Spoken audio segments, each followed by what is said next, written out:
Tonight on Tower Talks, we examine what is AI and how professors are adapting to its usage by students.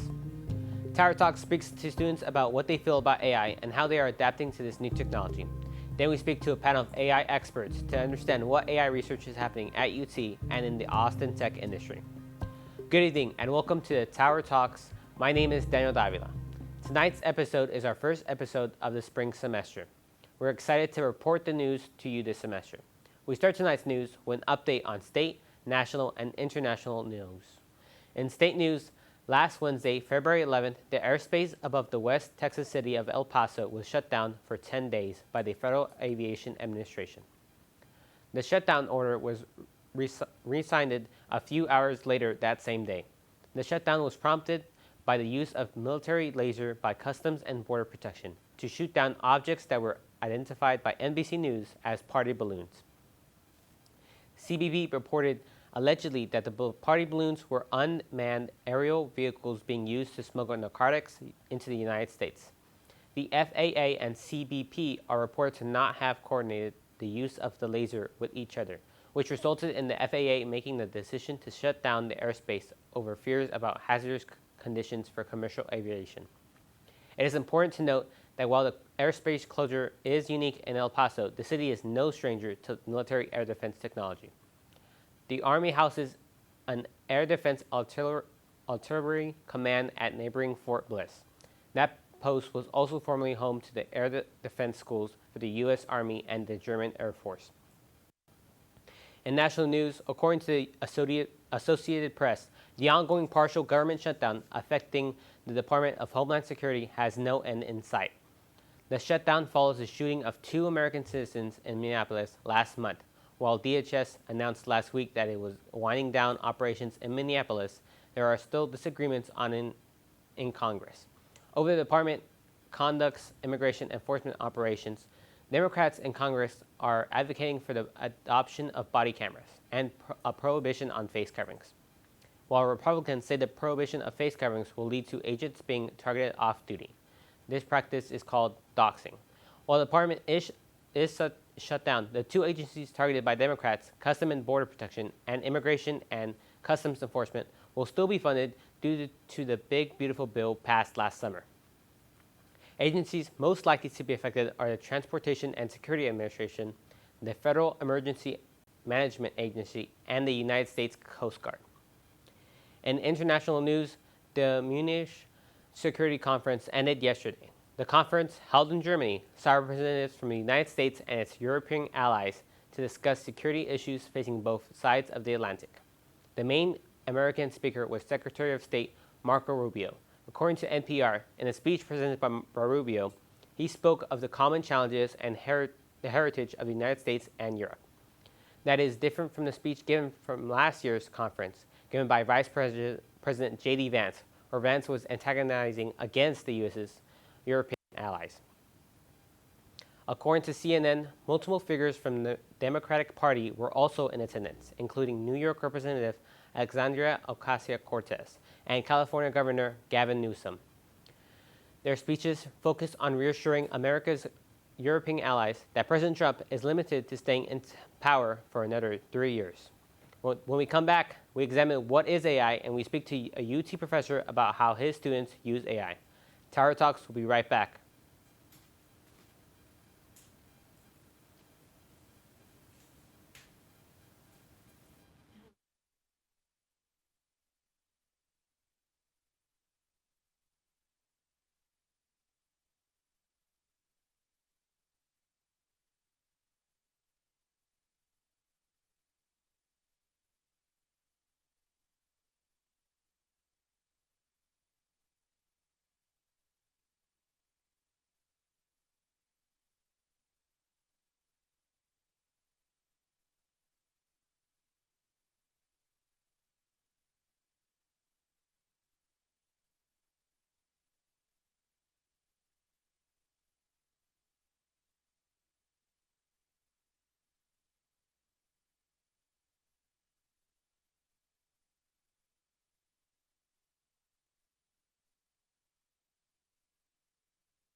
Welcome back to Tower Talks. Tower Talks producer Audrey Itz joined us in studio to talk about what exactly is AI. How are you doing today? I'm doing really good. I'm excited that Tower Talks is back on today. How about you? Good. Finally good to be here. Yes. So to begin this episode, we needed to answer what exactly is AI. We first turned to AI itself to ask this question, ChatGPT. It said AI, artificial intelligence, is when computers are built to do things that usually require human intelligence. So this includes things such as understanding and generating language, recognizing voices or faces, learning from past data, and making predictions or decisions. It says AI is not thinking or conscious, it is pattern recognition. It assured us that AI is not going to, quote, take over, end quote, and it is just software getting very good at doing specific tasks. But MIT defines artificial intelligence as the ability for computers to imitate cognitive human functions such as learning and problem solving. They break down AI into 4 types based on functionalities. First is reactive machine AI, AI systems with no memory that are designed to perform a very specific task. An example of this is Netflix's viewing recommendations are powered on data sets collected from viewing history. And then next is limited memory AI. This form of AI can recall past events and outcomes and monitor specific objects or situations over time. Some examples of this are generative AI, so think such as ChatGPT. Next is theory of mind AI. This form of AI is designed to understand, predict, and interpret human mental states, such as emotional needs and intentions. To date, emotion AI is unable to actually understand and respond to human feelings.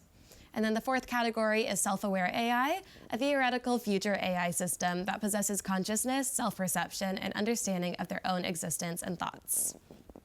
Thank you, Audrey. We spoke to Robert Quigley, an associate professor of practice and at the school's innovation director, about his own research on AI and his thoughts on using AI in the classroom.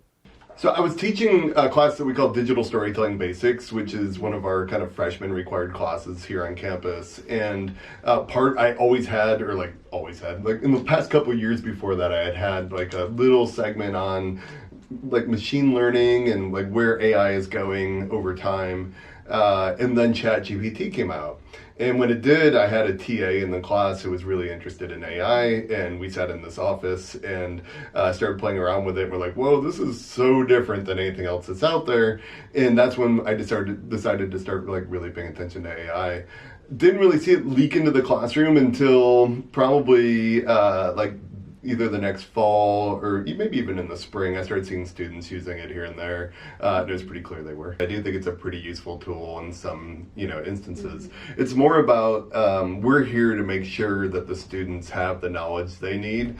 To use the tools, of course, but they need to have the knowledge of like how to even do what the tools do, which is something we've always done. And so I think that you have to worry about a student who's relying so much on AI that they're really not getting anything out of the education. So there's a balance there, right? I do have some assignments where I'm like, it's okay to use AI on this because I think this is like in line with how a professional would use AI. And then I have other times where I'm like, don't even take your laptops out because I want you to like write on a piece of paper or just talk to me or whatever because I want that balance. So I think if like it gets in the way of learning, like the tool thing goes a little bit out the window because we want to make sure that they're still learning. I don't think we should have like a hard ban in like the university or anything. I think that there are places where we could say, hey, let's use it as a tool and see how it works. But I also think that if we're letting people cut corners. We also spoke to Quigley about his project, The Future Press, an AI-based news source. The Future Press was the publication for a small group of students who were working with me. So after ChatGPT came out, and my TA was an undergrad TA, she was really interested in it. We hired a couple students, and they just kind of like played around with it to see what it could work for. We tested a bunch of stuff out. We just happened to put like our test results on this website called the Future Press, which was named by the AI, like the whole thing, right? And at the end of it, like our answer was what I'm telling you now is that it's really not that great at this stuff. It takes a lot of nuance to do journalism. So the writing part of it, it's just faster, easier, and better for a human to do it, honestly. And then, a big part of journalism is not just the writing or the producing of a video, it's going out and talking to people. And until we have like really, really great like Android bots or something that can go be reporters who go knock on doors, like journalists still need to be human. To better understand how students are adapting to AI outside the classroom, Tower Talks producer Kai Fong visited a student org that integrates AI with robotics. In spaces across the Gates Dell complex on Mondays and Thursdays, there's a group of UT students working to integrate artificial intelligence and robotics. These students are members of the Eclair Club. Eclair stands for the Engineering and Computational Learning of Artificial Intelligence and Robotics. Eclair is one example of how UT students are preparing for an AI future. Obviously, AI is very prevalent in a lot of what we do. We're using machine learning in a lot of our stuff, and we're able to use AI to help solve our problems, ask questions. I know there's been times where I've been trying to debug something, and I don't want to go through pages of documentation or manuals on how to use this electronic parts. So being able to go to one source and just ask questions and bounce off has been very useful. These students are gaining first-hand experience in how they could use AI after they graduate and enter the workforce. Eclair is structured around small group projects, with different teams working on projects such as autonomous model race cars and robotic arms that can interact with their environment independently. And the whole idea is to ask an LLM, an AI, to do the entirety of robotic planning for us. So we'll give it a list of commands that we know that the bot can do, and we'll ask it to solve an abstract problem, such as picking up a coffee cup or something. And it's the AI's job to do everything for us. And so it really made me realize how powerful this stuff can be and the scope of what we can now accomplish using AI. Especially in the robotics space, you'll see that AI is being used a lot right now to handle typing and more white-collar jobs, but its application in robotics is only increasing as people are testing it out more and getting more familiar with it. In a time when many students are concerned about AI making it harder for them to find a job, the students of Eclair are taking a more optimistic approach to the technology. Use it as a calculator in the third grade, so it's really useful to learn how to do long division by hand. But it kind of becomes mundane when you have to actually use it out in the field. So the main problem with AI right now is it gives you really, really well-crafted, spoon-fed answers that you might not need to double check sometimes. But a lot of the times, I would say, especially when you are a student, you should probably go through these answers and make sure that you know them thoroughly. Me personally, I like to use it as a starting point for my research. So if let's say I'm doing a literature survey for a paper, a set of papers in a topic, I use it to make a list that I will then read. But it's my job to then read those papers, make notes, and make sure that I fundamentally understand what I'm doing. Even in coding, I use it to get around reading documentation sometimes because it condenses the facts down. But I would never have it generate code for something that I don't understand how to do, and then just be black boxed out of what I made. Eclair is not exclusively for STEM students. They are always looking for individuals who want to learn more about robotics and AI. You can join whenever. There's literally no barriers, no applications, no dues. Show up to a meeting, talk with the people there, and they will pull you in. I will say if it's the middle of the semester, you might need some catching up to do on what the project is doing, but you're still free to join. If you're interested in joining Eclair, you can find them on Horn's link. For TSTV News, I'm Kai Fong. When we come back, Tower Talks speaks to students about how they feel about AI and how they use it. Tower Talks will be right back.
Welcome back to Tower Talks.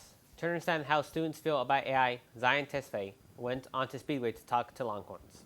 Hi Longhorns, I'm here on Speedway asking the man on the street what their opinions are on AI.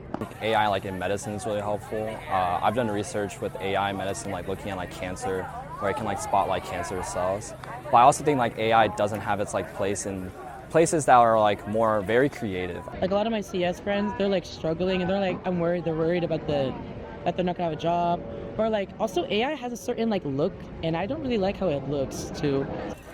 I feel like it's not very environmentally friendly, but I feel like at this rate, I don't think there is a downfall yet since AI is expanding a lot and into like industries and yeah. I also don't know how, I'm mixed opinion on it for like creative uses. I think it's good for like quick work that is kind of tedious to do as an artist, like color grading or audio filtering. But if it's taking the jobs of artists, like just creating their works for them, I don't so much support that because I feel like art is a very human endeavor and it shouldn't be taken by AI. Honestly, sometimes I think a huge appeal about it is that it is personable. Like, yeah, I can go to the Google search bar, but like, or I can go to chat and like it'll be like, great question, and then tell me, and it's like kind of like more fun. But I'm concerned about its advancement and like it replacing like human work for sure. But I just don't know like what scale I should be scared at like right now. But I feel like that's what everyone is like trying to figure out. I think for some people it's already happening where they rely on it too much. They're not actually in concepts. But overall, I think the downfall will come whenever we don't have enough energy to support the infrastructure. I feel like AI is definitely beneficial in some ways. For example, I use AI as a training partner for my runs. I don't have enough money to like afford a personal trainer, but I feel like whenever I input like my running plan into ChatGPT, it gives me like a good outline on what like steps I need to take. And I think it can be a little damaging to younger generations if they're using it as like a therapy bot or something or asking advice all the time. So double-edged sword, I would say. Especially in early education, creating a formative brain that can create its own ideas is important. And I won't deny that that like the assistance of AI is like helpful for sure, especially in my life for a lot of applications. But I do see it kind of taking the creativity out of my own work sometimes, and it's begun to become a crutch where like I tell myself I don't want to use it, but then I'm still using it anyways. I don't really think there will be a downfall of AI. I feel like it gains in popularity every day. Yeah, I see it everywhere. We've seen a lot of mixed feelings about AI. Some love it, some hate it, and some think that the environmental sustainability will not allow AI to continue any further if it keeps it up this way. With TSTV News, I'm Zion Tesfaye. UT students had a lot to say about AI. While many appreciate it as a tool for studying, they also recognize the many impacts it has on the environments and on their peers. And before we knew it, an internet sensation came to visit a campus. Zion Tesfaye with more. Walking through UT's campus Friday afternoon, it was hard to miss the masses of crowds that surrounded the newest friend on Speedway, a robot designed to interact, assist, and yes, even to flirt a little. Me encanta cómo tu largo cabello cae lindo en tu espalda y me hace recordar un sueño hermoso. I don't speak Spanish. Rizbot is an artificial intelligence robot created to demonstrate how conversational AI can mimic human personality, humor, and social cues. Developers say it's meant to show how far AI has come and where it might be headed next. What do you say to people who think AI is bad? Facts. Fam, I'm proof that AI can be hella creative and helpful. Just because some bots are low-key NPCs, it don't mean I'm like that. No cap. I'm the real deal, serving looks and vibes. Rizbot uses machine learning and natural language processing to respond in real time, adapting its tone based on who it's talking to. While some students see this as entertainment, others see it as a glimpse into the future of classrooms, customer service, and even personal connection. Odd. You know, I usually call my family every day, let them know how I'm doing. It'll be pretty interesting to tell them, hey, I got flipped off by a robot today. As AI becomes more integrated into everyday life, concerns over privacy, data collection, and the impact on human interaction continue to grow. Still, many people believe that RISBot can help students better understand emerging technology, not just how it works, but how it affects society. I think for stuff like this, like, it's all good fun, and I'm pretty sure it's got like a social media presence and stuff, so I guess it's in terms of like what's ethical, what isn't ethical when using AI. I'm sure there's nothing too bad about this. Here on UT campus, RISBot is doing more than turning heads. It started conversation about the role AI will play in our future. For now, RISBot remained a one-day campus attraction, drawing crowds, selfies, and debate. But its presence raises bigger questions about how technology and humanity will continue to evolve together. Zion Tesfaye, TSTV News. We're now joined by Zion herself. How are you doing tonight? I'm doing good. How are you? Great. So I actually unexpectedly made a friend while filming. We had just wrapped up filming our Man on the Street segment, and we saw a group of students gathered on Speedway around to like something. I don't really know what it was. We went to go check it out, and it was definitely a story I won't forget. Yeah. Well, we have footage of your first interaction with RISBot. For those of you who missed it, let's play the tape. Yo, my name is RISBot. It's nice to meet you. It's nice to meet you too. Baby girl, look at those braids framing that stunning face. It's like a work of art, queen. You look like a radiant sunbeam on a sunny day. Ma, and that silver necklace got my attention. True player for real. Those full lips got me all day. Shorty, I'm talking real talk, Ma. You got style and natural beauty in one package. That's facts, baby girl. Now, can a chocolate robot get your number, please, Ma?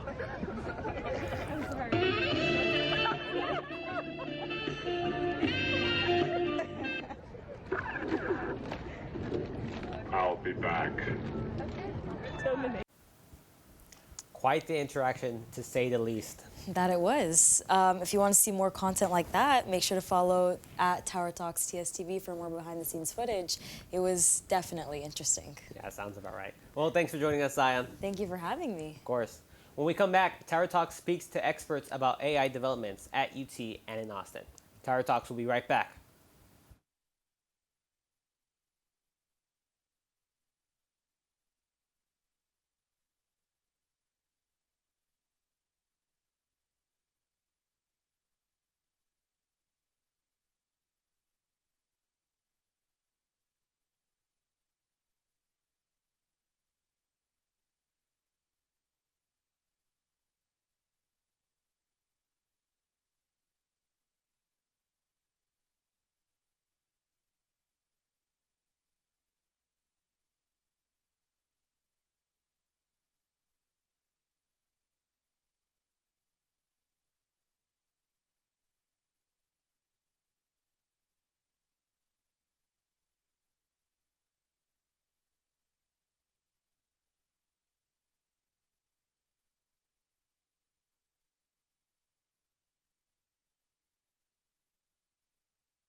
Welcome back to Tower Talks. Last week, I spoke to AI experts from the Austin area and UT. Here's what they had to say. I am now joined by a panel of AI experts from the Austin area. Next to me is Ross McLattery. Ross is the CEO of Integratech. Integratech provides information technology support to companies across the United States. They are beginning to offer AI IT services to their clients. Prior to taking the reins of Integratech, Ross works in the defense technology industry and as an executive in non-governmental organizations. He is also a colonel in the United States Marine Corps Reserve.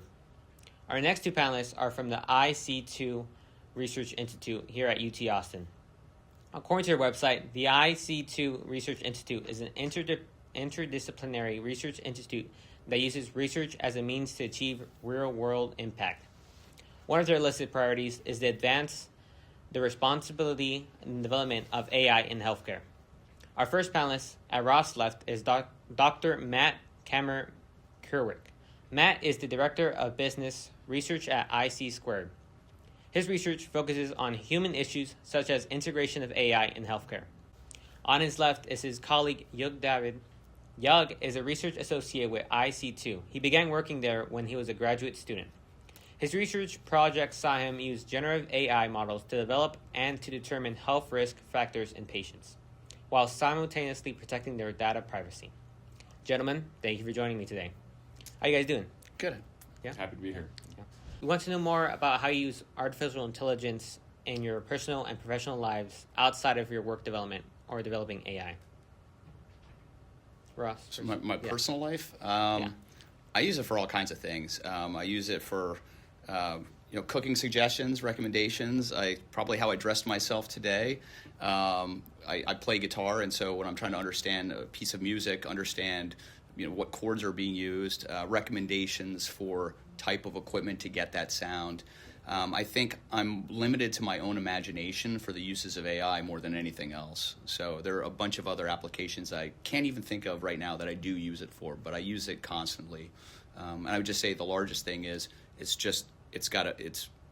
kind of helps me throughout my day-to-day, and I work on trying to keep its memory solid so that I can keep building upon what it already knows. Yeah. For me, it's a little different. I spend so much time working with this technology, studying how other people use it outside of my work. I don't use it very much. I tend to use it for brainstorming and thinking about societal problems that I'm interested in doing research on. So that's barely outside of my work, but it is a little bit different than we actually do in the office. Okay. For me, it's quite similar to Ross here, and I use AI for all sorts of things. So one of the things which I use AI mostly for is coding. So I have been doing coding for around 5 years now, but the technology right now, as we see, the use of AI within the coding industry. So before it was 80% of coding on your own and 20% referring to the other sources or going to websites and solving problems, but now it's more like 80% of coding is done by AI. So AI has become sort of a very useful coding partner for me. Apart from this, I also do various research on multiple news. If I have to book airline tickets, if I have to get restaurant recommendations, I use AI for all sorts of things, basically, right? So there have been many concerns about development of AI and adoption of AI. Do you guys have any concerns about how AI would affect your personal lives and the lives of consumers? Yeah, well, for one thing, I think that's very important is that it can build a dossier on you. It understands you, so it can kind of build almost a targeting book on you, et cetera. And so I think if your data are not secure, that could be pretty dangerous from a personal level, certainly. So that's something I would think about. I guess the point that comes to mind for me is the high-stakes decision-making environment that it's potentially used in. It's one thing to think of a recipe, to look up something that that you might be doing as a hobby. It's even in my work, it's one thing to be writing code and having something not compile.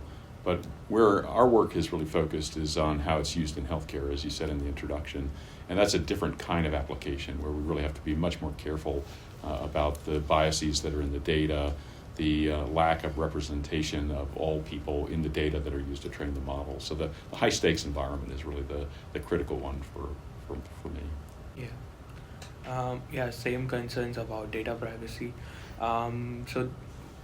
So within, I think for the past 1 week, there's this new thing called CloudBot that has been going on. It's like a AI agent, but it accesses all your information from WhatsApp, Telegram, and it just stays with you. So a lot of people have been buying Mac Minis to just sort of run the AI for 24 hours a day. And I saw a lot of discussion about the concerns regarding the privacy and stealing of data. Basically, the discussions about are we ready to give AI all the data that we have, or are we ready to provide AI with the access of our personal data right now? So yeah, definitely. Very good responses. All right, so I want to focus these next few questions to Dr. Kamer Kerwick and Yug. So 2024 was described as, quote, year of AI here at UT, right? So would you be able to describe how the attitudes on campus and the research community changed regarding on AI before this initiative was announced and the past year following the end of 2024?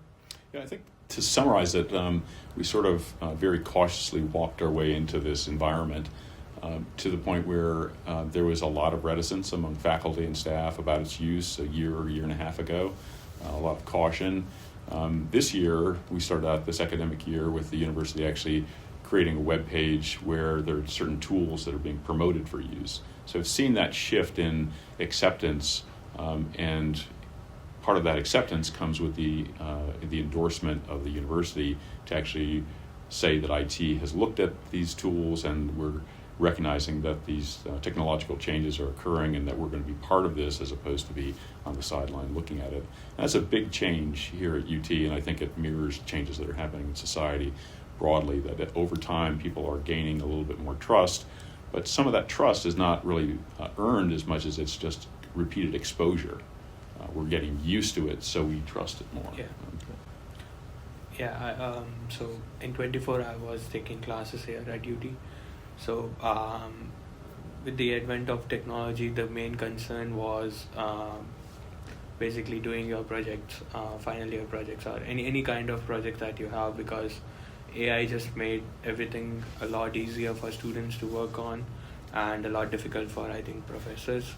So I saw a gradual adaptation of AI in my lectures as I moved from semester as the semester progressed on. So I think that was one of the areas where I saw AI being adopted by the campus. So beyond your own research, what kinds of other research regarding developing AI as a technology or into its social effects is ongoing here at the university? So there's so much.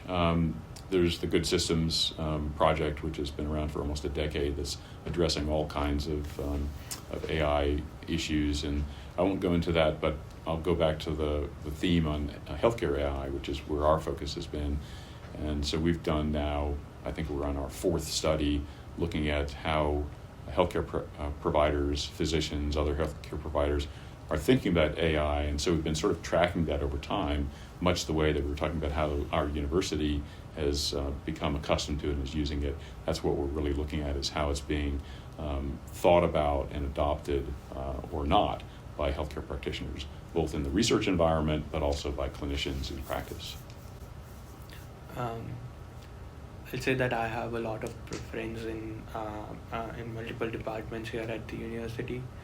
Some of them are in the Cockrell School of Engineering, some of them in the Computer Science department, some even in Sociology. So I've seen that every department, the focus of their research has been shifted towards incorporating AI into the existing problems.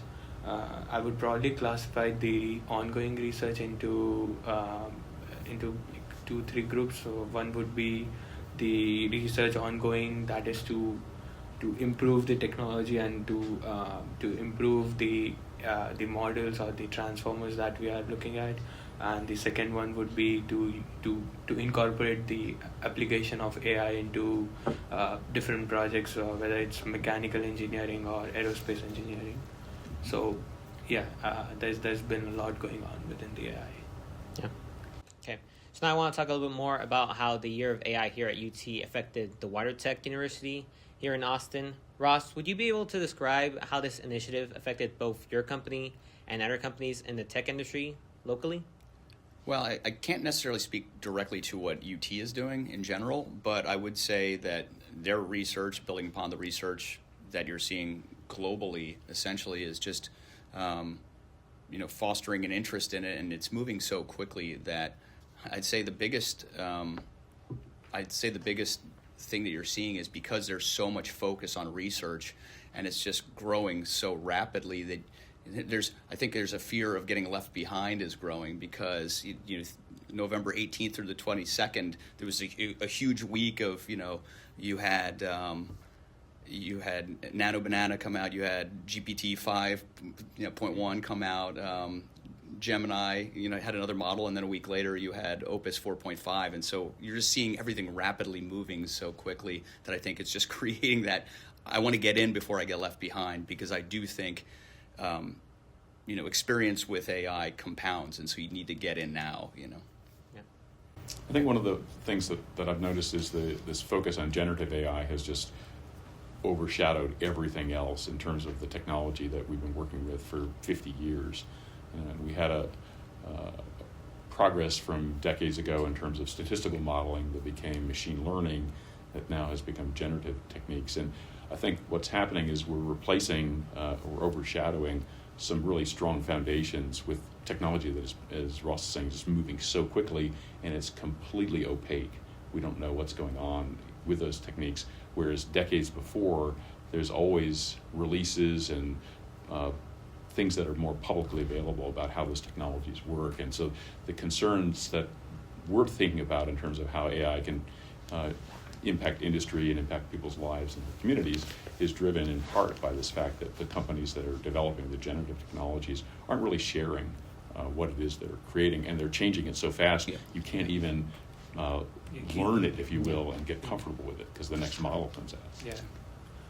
So going down the line, how would you improve the collaboration and support between academia and industry? That's a tough question, because I do feel like as long as they're doing their job and they're doing their research and things are getting out there, I'm happy, because it's kind of like the embarrassment of riches. So I guess hopefully they can articulate the new technology that's out there so I can understand it well, I would say.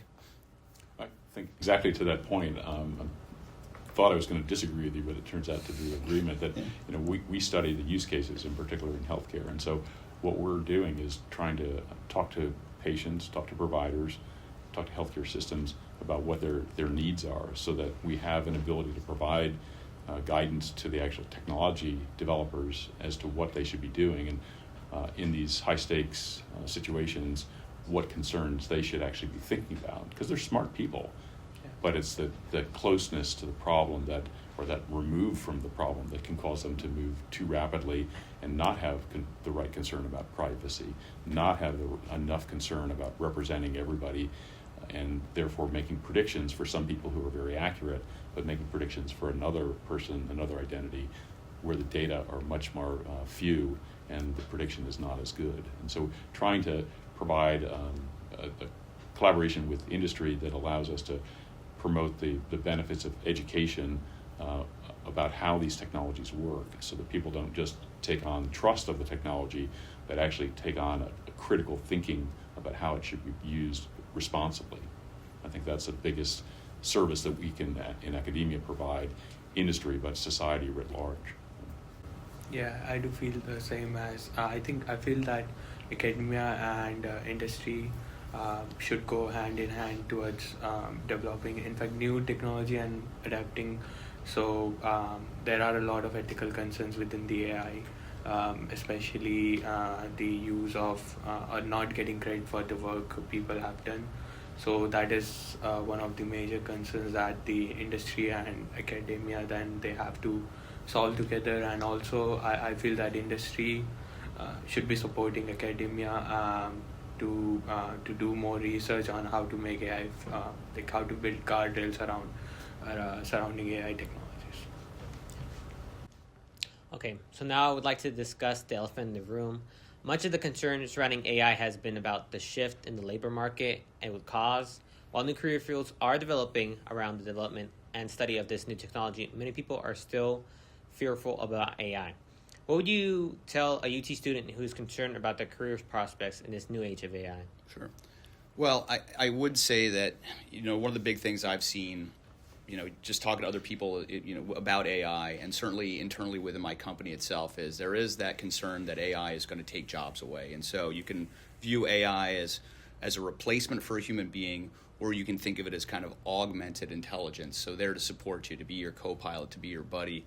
And so as I was discussing it internally with my team, and then as we look at our client base, it's this is this is not to be a replacement. It's so that you can be more efficient and you can work on those things that challenge you, that you like to do, and then it can reduce the time you spend on repetitive tasks. And so that said, it is a tough time, I would think, for UT students and those just graduating college to get into those roles right now. And so I'm aware that that is a concern, but I would say that hopefully they can find those companies that have a true understanding that AI as a tool can be additive, but they still need that human, in the loop.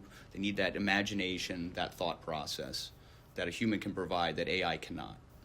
It's really true. I have the good fortune of teaching in addition to doing research, and so have the experience of working with young people as they've been going through this same sort of consideration and adoption. And there's a couple things that I talk about with students. The first is that in my own use of AI, I use it for things that I know a lot about already, that I'm not outsourcing a capability to a tool. It's an augmentation of my abilities, and that allows then the student to think about this as a tool that allows them to really still critically engage with their education, develop their own knowledge, their own skills, but the same way that 30 or 40 years ago we started using spell checkers on software. Now we have some really fancy tools to help do things that allow us to move faster, do more interesting work, but don't take the shortcut of offloading the work, have it be the helper. And it was interesting to me when generative AI came out as a phrase. I guess I was a little bit disappointed because 15 years ago I was among the people who started talking about AI as augmented intelligence, and then we just shifted right back to Gen AI as artificial intelligence, and yet it is a decision support system more than anything else, support being the key piece. Yeah, I do feel that way, that the AI or the tools that the AI offer that have to be used along with your knowledge, you need to have human in loop, even for tasks like software engineering or coding, that we see much of the layoffs or much of the job cuts happening right now. But it would be interesting as to how the technology develops over time, and we'll see if the technology takes over the expertise that a human can provide, and ultimately it would be decided.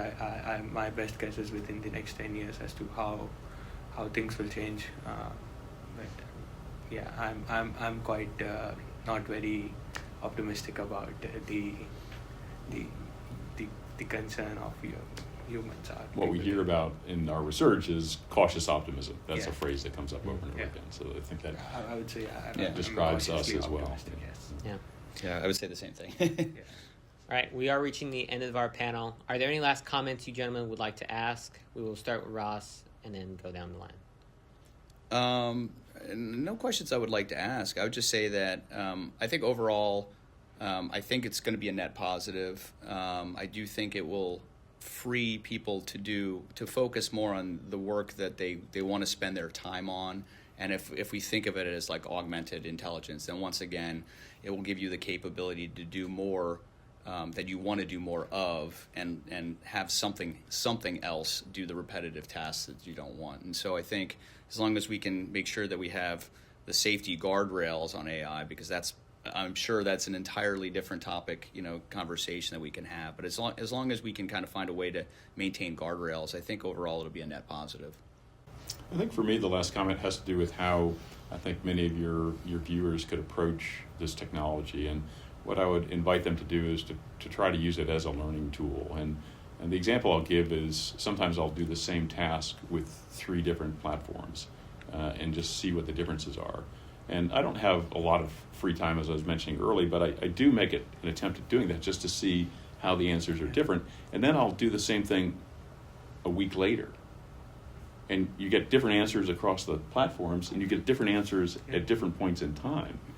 And it's just, I think that if people were to spend that kind of time engaging with it, it would take some of the mystery out of it, and they would understand that, yes, it is a cool technology, it's very powerful, but we are actually beta users. We're test subjects for these companies that are putting these tools out. And so lean into it, learn what you can, but recognize it's not magic. Yeah. I would like to say that it's an exciting new technology. I wouldn't like it has been for like 5 years now. So I wouldn't call it very new, but it has been rapidly growing. So there are a lot new of every day, though. Yeah, it's new every day, exactly. Yeah. So I would just say that just keep up with the growing technology. Keep yourself updated if you are going to use AI within your work or within your personal life. Be cautious of the risk that inherent risk that AI possesses, especially your data privacy. And I think it would be good to see what changes within the next 5-10 years. And remember, you're the expert. You have a tool. Yeah, exactly. That's where we need to stay grounded. Yep. Well, gentlemen, I would like to thank you for your participation on this panel. Thank you. Pleasure. Yeah, the pleasure. Thanks for having us. Yeah. When we come back, Tower Talks producers Kai Fong and Audrey Itz spoke to us about the plans for Tower Talks this semester.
Welcome back to Tower Talks.